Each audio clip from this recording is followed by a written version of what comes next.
follow Neil Diamond. That's not an easy task. Thank you, Kevin. That was beautiful. And Jenna, thank you.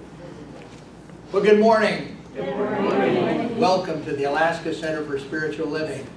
Thank you all for coming out today on this beautiful, beautiful, warm, sunny day. We actually have the air conditioning on. Don't do that often. Oh, man, Claire's bundled up with her hoodie.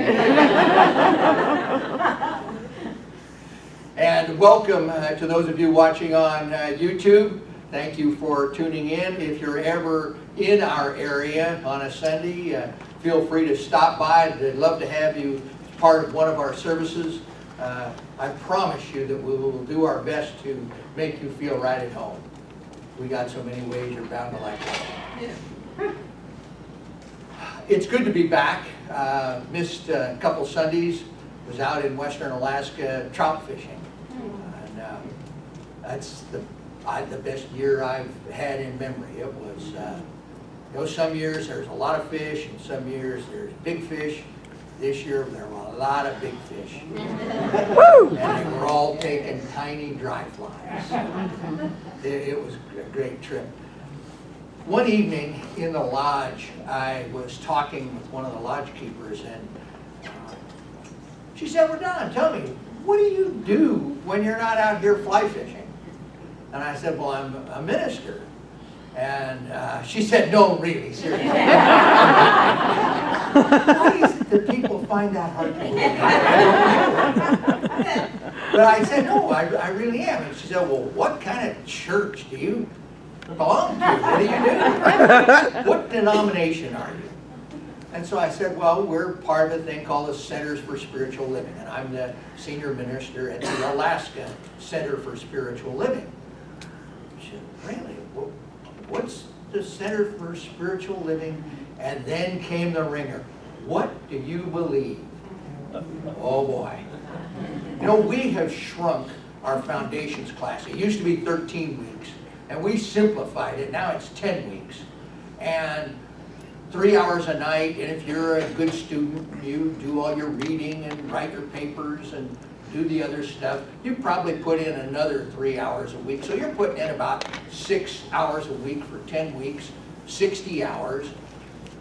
And at the end of foundations, you have a pretty good idea of what we believe. Well, how are you going to tell somebody in 3 or 4 or 5 minutes or 30 seconds what we believe? Over the years, I have come up with what I call my elevator speech.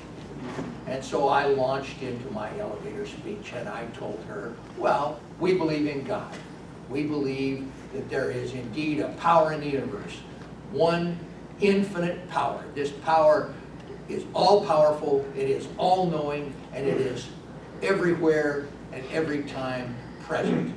And we believe that this power is for us. It is not against us. And we also believe that our thoughts are creative and that our lives are the outpicturing of our thoughts, our attitudes, our beliefs, and our feelings.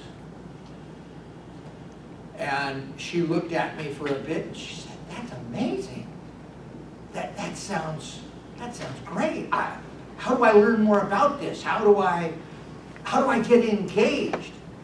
And I said, "Well, your home in Atlanta has a center right there. You can go to that." I'm a little behind in my reading. I was just finishing up the May issue of Science of Mind, and I said, and I'll leave you a copy of our magazine. You have a magazine? Yeah, we have a magazine. Our mission statement, we just all read it up here. We all know our mission statement is, we teach spiritual transformation with grace and joy. Well, you know, we have about the same 50, 60, 70, sometimes 80, sometimes a little more people on a Sunday. And we have a few guests. We had somebody new for the first time. I can't turn around and say, okay, we had a person for the first time. So we had one kind of new person today. But we don't take this out into the greater Anchorage community very well. We are not the kind of people that are going to go knocking on doors and passing out Science of Mind magazine, or, that's just not in our DNA to proselytize. But I think that when we got together, now it's been 4 years ago, almost 5 years ago, and we defined our new mission, purpose, our vision, and our mission statement, that we teach spiritual transformation with grace and joy. There's something that's woven into that that's not stated, and that is we don't just teach it to ourselves. That we do take it out into the greater community. Now, we're not going to put up any banners. We're not going to be a dual thing. We will participate in Pride because it's something that we support. It's in alignment with what our teaching is. It's in alignment with who we are. So I kind of have a thing for all of us today. And my message today is a request to each of you to develop your own elevator speech. Your own speech that you can say what you believe about the science of mind, about the Centers for Spiritual Living, between the first and the third floor on the elevator. And that's hard because we're taking this 60-hour class and we're going to put it into these few seconds. So what I have done, if you look around, you'll notice that we have some things on the chairs.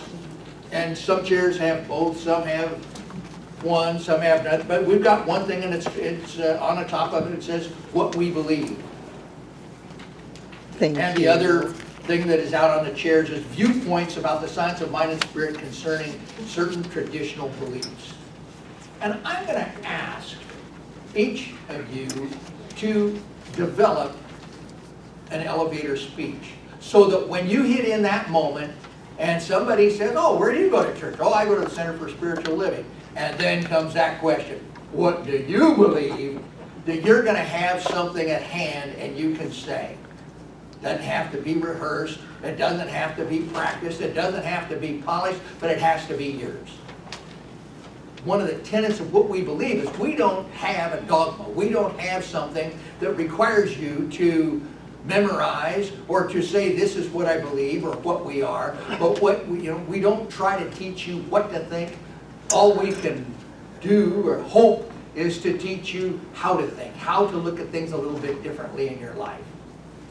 And so we're not going to have a canned answer for this. It has to be your own personal answer. So if you don't have one or both of these, doesn't look like you should be able to all have both of them. Take it home and work on your own elevator speech.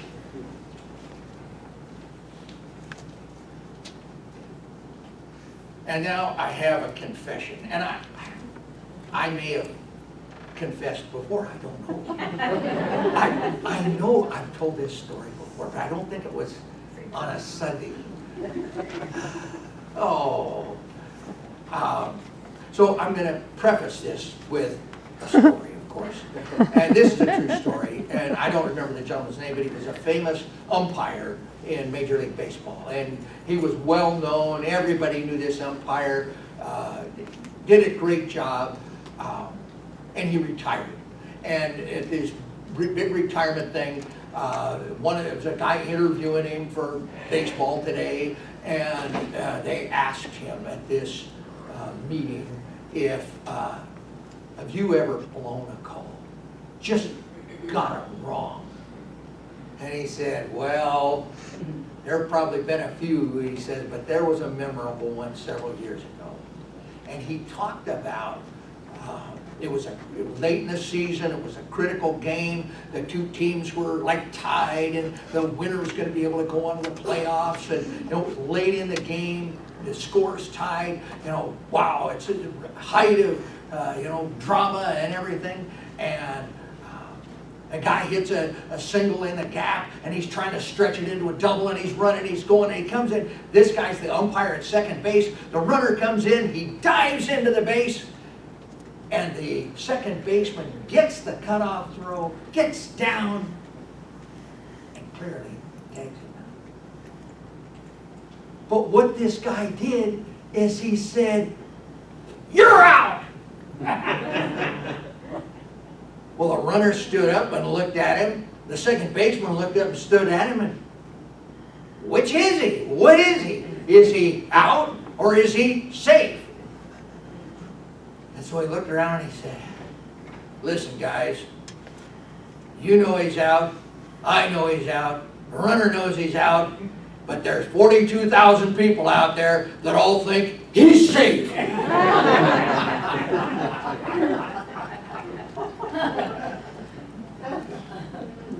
Well, I've told the story up here, and I've used this number many, many times, that there are 28,800 adults within the Anchorage Bowl that are today actively seeking a new expression of the connection to a higher power. They are looking for a new way to connect to God. And we have something that is new. We have something that is a lot newer than 2,000 years old. We have something that fits modern times, and we deserve to have a bigger stage.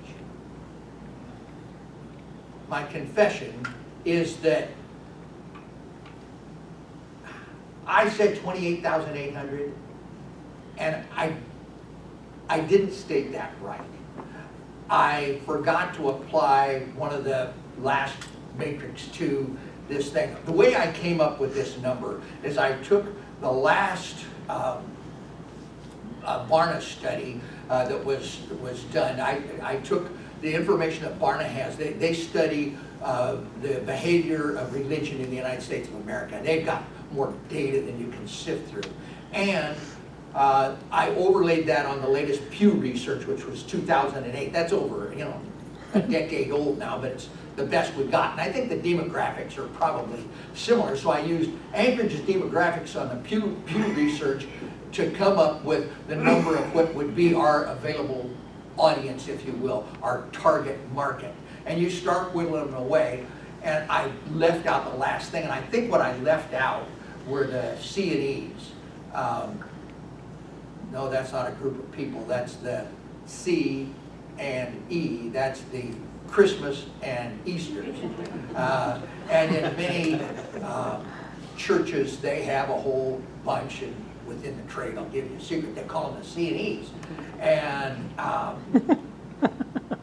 the C and E's are really not our market. They identify themselves with another belief system. They're part of them, they just don't go to church very much.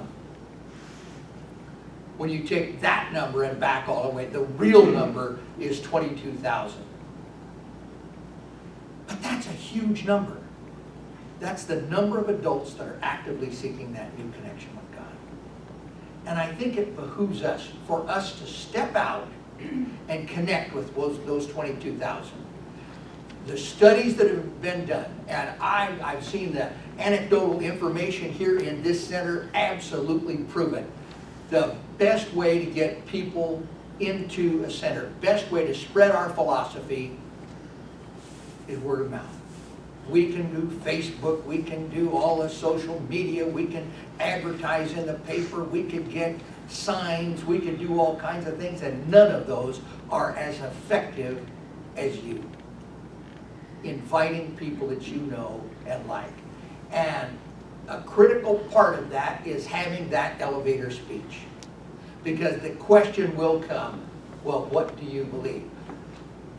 One of the things that eventually comes out of our mouths at some point in time is we teach the science of mind and spirit. And people hear the science of mind and they go, ooh, that's what Scientology does. Or oh, you're the ones that don't believe in doctors. You never go to a doctor. No, that's not us. So I encourage you to develop that elevator speech. And there's kind of a second layer of this, in that when you look at the documents and you look at your own beliefs and what you think and feel, it'll help you clarify your own thoughts. It'll help you distill what you really believe about who you are and who we are in this world and how we come together. So I invite you to do that. So to give everyone an incentive to develop your elevator speech and to invite a friend or a neighbor or someone you know to come to one of our services, I've decided to have some little fun with this. Now in our visitor packet, our visitor can tell us, there's a little line on there and it said, how did you hear about us? Well, if you have somebody come that you invite, you make sure that they write on that little slip, I was invited by Mary, I was invited by Betty.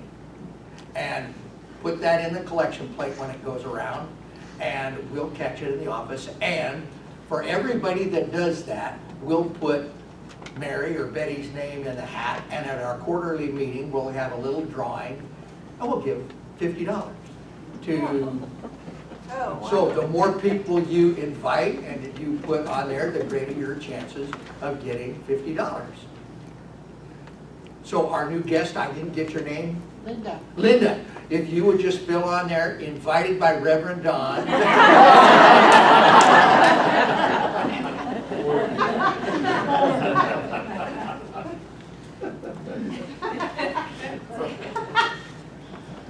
Okay, my first point was the elevator speech. My second point today is part two. I continued my discussion over the next few days with the young lady that I talked to out at Brooks Camp. And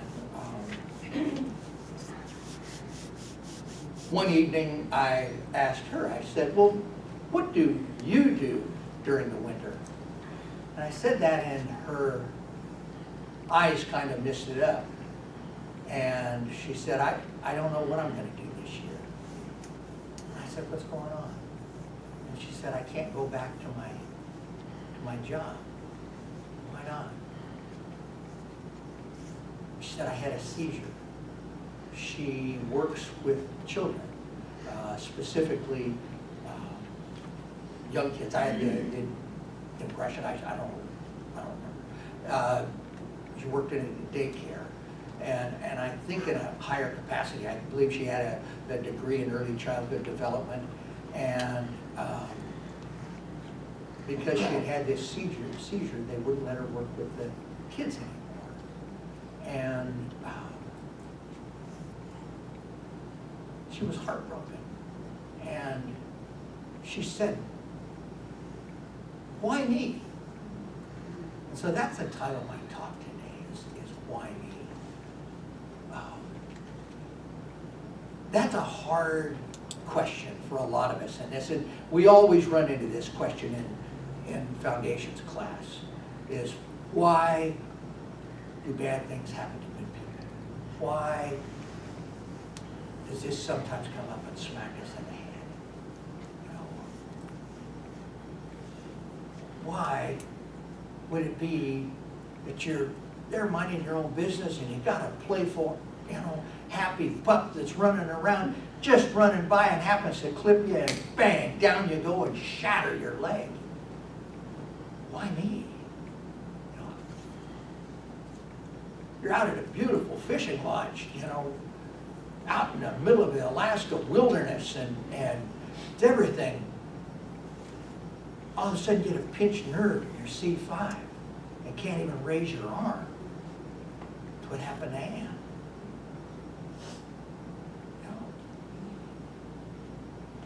Why Carly? All of a sudden get a brain tumor and then have it recur.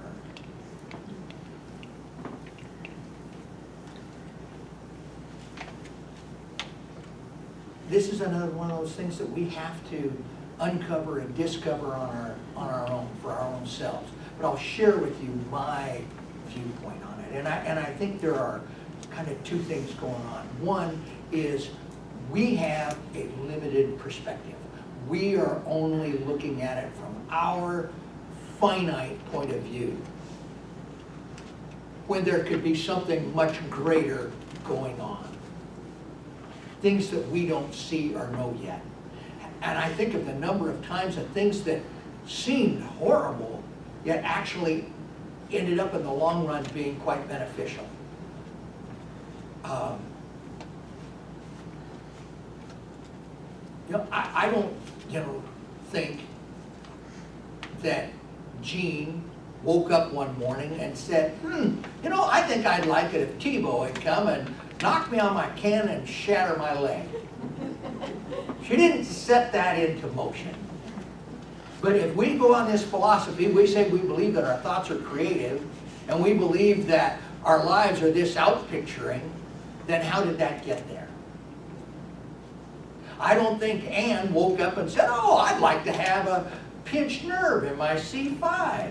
I don't think Carly woke up and said, oh boy, I'd like that razor stripe down my head for a second surgery.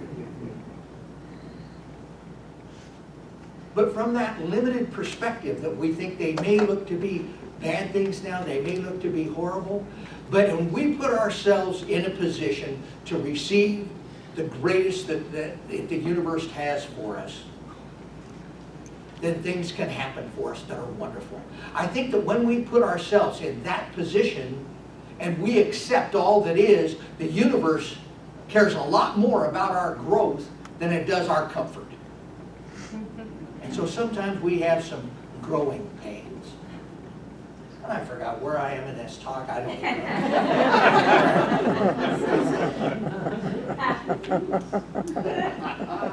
Oh, yeah, I'm way out of word.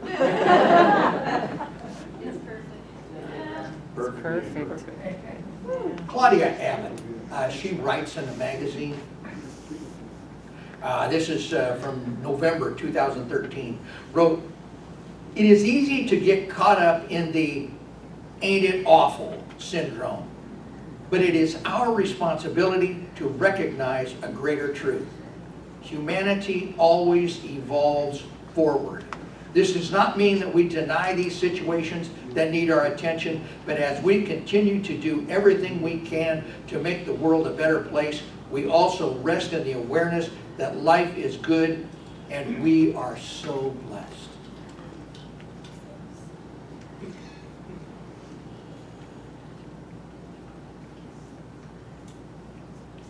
The universe is indeed constantly and consistently conspiring for our good, even though we may not always see it. Ernest Holmes wrote, "The world is beginning to realize that it has learned all it should through suffering and pain. Surely there can be no intelligence in the universe that wishes man to be sick, suffer in pain, be unhappy, or end in oblivion. Surely, if God or universal intelligence is imbued with goodness, then it could not ordain that man should ultimately be other than a perfect expression of life." Man, a perfect expression of life. And this whole thing of prayer, this stuff really works. I get to see it all the time. It's our stepping into that one mind. Manifesting on our own level that which we desire. And it works. Sometimes we get all wrapped up in our own stuff, and we forget to take some of the basic steps. And when we got back, Ann was just in excruciating pain, and it was, one doctor's visit after another, and here and there, and we did all these things, and I'm trying to make her comfortable, and the lawn hadn't been mowed, we looked horrible, and the flowers are dying, and I'm running around, I can't grow flowers, so she's telling me what to do, and it's not working real well. And so I prayed, of course, and of course Ann prayed. We go this whole week, the woman is just in agony. Did I ever send in a prayer request to the practitioners?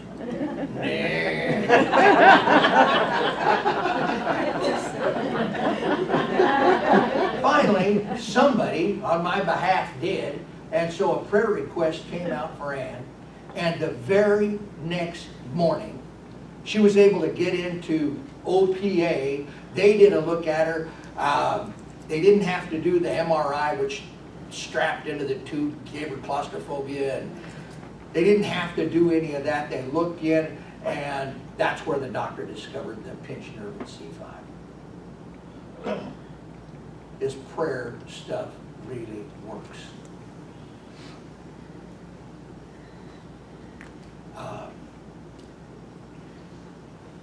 Betty will remember this story. It was a long time ago. We had a young lady, was in foundations class,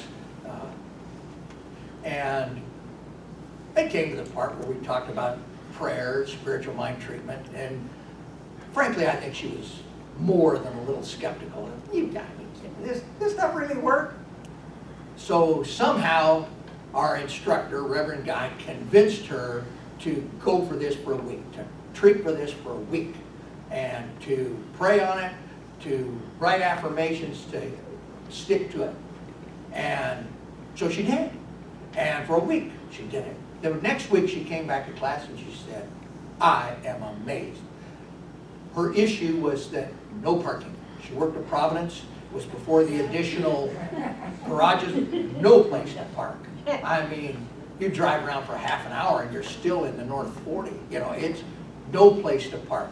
She said, every day this week I went in, not only did I have a parking place, but on 5 out of the 7 days, my parking place was in the garage right next to the elevator. A few weeks went by. We had another little project in the class, whatever it was. And she said, you know, if this stuff will work for a parking place, I think it'll work for something a little bit bigger. And she says, I've been single for quite a while now. I'm ready to have a relationship in my life. I'm going to do that.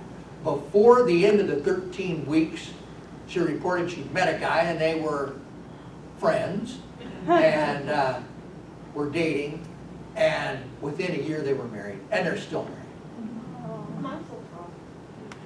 I call it TSRW. This stuff really works. And we can take this into the world. It doesn't have to remain in these 4 walls. Now, the good, what could possibly good come from Ann and her pinched nerve? Well, here's a woman that is consistently and all the time caring for others. Do for others, do for others. Always do something for the kids. Always do, gotta be at the church, gotta do this. Always caring for others. Maybe that greater force, that creative power of the universe is stepping back and saying, you know, maybe you need to care for yourself a little bit. I'm gonna slow you down.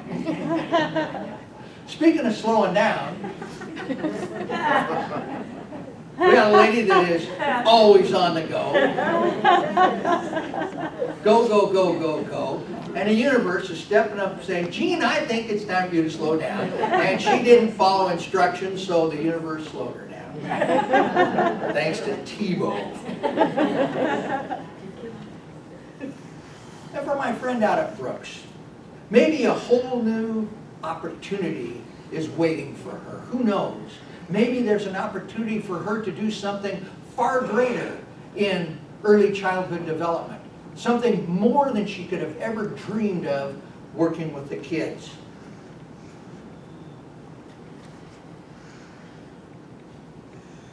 We have a member that's an addict and struggling with that addiction. And I can't help but believe that behind that addiction, there is such a magnificent, powerful person that is absolutely waiting, and what I can see coming out the other side is someone that is so much stronger because of the addiction.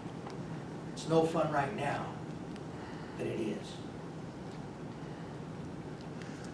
Kids are chomping at the bit. The thing that I want to leave you with today, and this goes all the way back to the sacred reading. Linda, you do the most incredible job of coming up with sacred readings. You know what I'm going to do before I do. I think you must have gone to school with Jenna. I don't know. Jenna, you are amazing. I appreciate you so much.